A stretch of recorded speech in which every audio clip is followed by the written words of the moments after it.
श्री भगवान बोले, हे लक्ष्मी जी, अब 11वें अध्याय का महात्म्य सुनो। एक तुंगभद्र नामक नगर था, जिसके राजा का नाम सुखानंद था। वहाँ एक ब्राह्मण बड़ा धनवान विद्वान पंडित रहता था और नित्य ही श्री लक्ष्मी नारायण जी के मंदिर में गीता के 11वें अध्याय का पाठ किया करता था। और राजा भी यहाँ नित्य लक्ष्मी नारायण की सेवा करता था, पाठ भी नित्य सुनता था।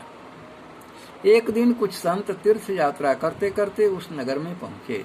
राजा ने सम्मान सहित संतों को टिकाया और भोजन कराया। भोजन करके संत बहुत प्रसन्न हुए। प्रातःकाल राजा अपने पुत्र और मित्रों सहित उनके दर्शन को गया और संतों के महंत जी से धर्म की बातचीत करने लगा और राजा का पुत्र वहां खेलने लगा। वहां प्रेत रहता था। उस प्रेत ने राजा के पुत्र को मार डाला।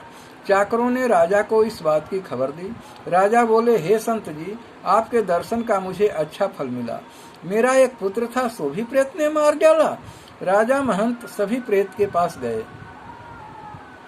और ब्राह्मण ने प्रेत से कहा, अरे प्रेत, तू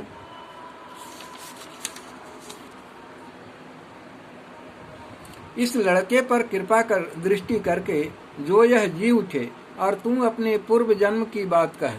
तब प्रेत बोला, मैं पूर्व जन्म में ब्राह्मण था, इस ग्राम के बाहर हल जोतता था। वहां एक घायल ब्राह्मण जिसके अंगों से खून निकल रहा था, खेत में आकर गिर पड़ा। एक चील उसको मांस नोचकर खाने लगी। मैं बैठा देखता रहा।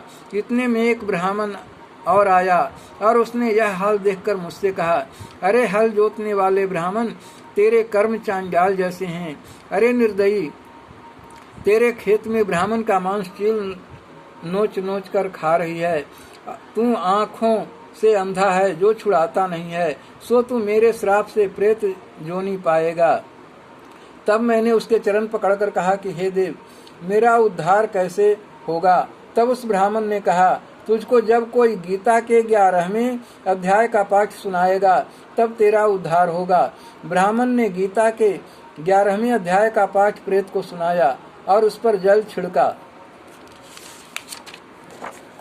तब तत्काल प्रेत की देह छूटकर उसने देव देह पाई और राजा का मरा हुआ पुत्र भी भगवान का नाम लेता हुआ खड़ा हो गया। स्वर्ग से विमान आया और प्रेत उसमें बैठकर स्वर्ग को चला गया। राजा का पुत्र भी गीता का पाठ सुनने से भक्त परायण होकर उसी विमान में बैठकर स्वर्ग को गया। राजा ने भी 11वें अध्याय का पाठ श्रवण किया। इस प्रकार वह भी परम गति को प्राप्त हुआ। बोलिए श्री कृष्ण भगवान की जय।